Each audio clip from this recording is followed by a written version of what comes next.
سلامونه او نیکې هیلې مو ومنئ. خدای پاک دې وکړي چې روغ جوړ به یاست. د سوشل میډیا د لارې څخه د نن خبر شولم چې په خیبر پښتونخوا د کوهاټ کې زموږ د افغان کډوالو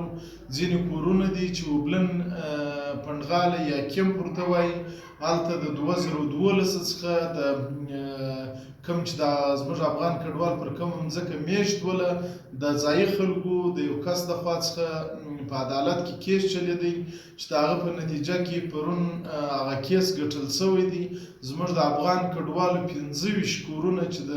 4 لسیزو څخه هلته میشت وه، آباد وه، تقریبا د 4.5 کروړو دغه ملکیت و، هغه نړول شوی دی چې خلکو ته دونه چانس هم نه دی ورکړل شوی چې خپل مالونه چې کوم وه یا خپل کوم د کور سامانونه وه هغه ټول کې واخلي. نو زه د افغان کډوالو د یو استازي په توګه باندې د حکومت پاکستان خاص کر د خیبر پښتونخوا او د کوهاټ چې کوم انتظامیه ده د هغو څخه او دارنګه د یونیسیار څخه او زموږ د افغانستان د حکومت د چارواکو څخه مې دا هیله او غوښتنه ده چې زموږ د افغان کډوالو ته چون دا حقوقي مسله وه، باید دوی ته د ځایي خلکو د خوا څخه ازار ور نه کړل سي، چون دلته موږ کډوال یو او زموږ د کډوالۍ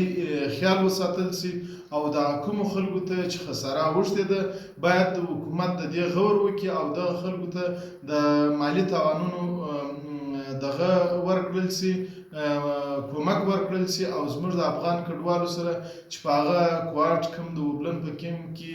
دغه مسایل ورته جوړ شوي دي باید د دې بررسي وسي او دغه خلکو د حق تر پښو لاندې نه سي. نو بیا هم زه د حکومت پاکستان او د کوهاټ او خیبر پښتونخوا د چارواکو څخه مو دا غوښتنه ده چې زموږ د افغان کډوالو د تېرو 4 لسیزو څخه تاسې خپل په غېږ کې ځای ورکړی دی، موږ ستاسې قدرداني کوو، باید زموږ د کډوالۍ خیال وساتل سي. مننه.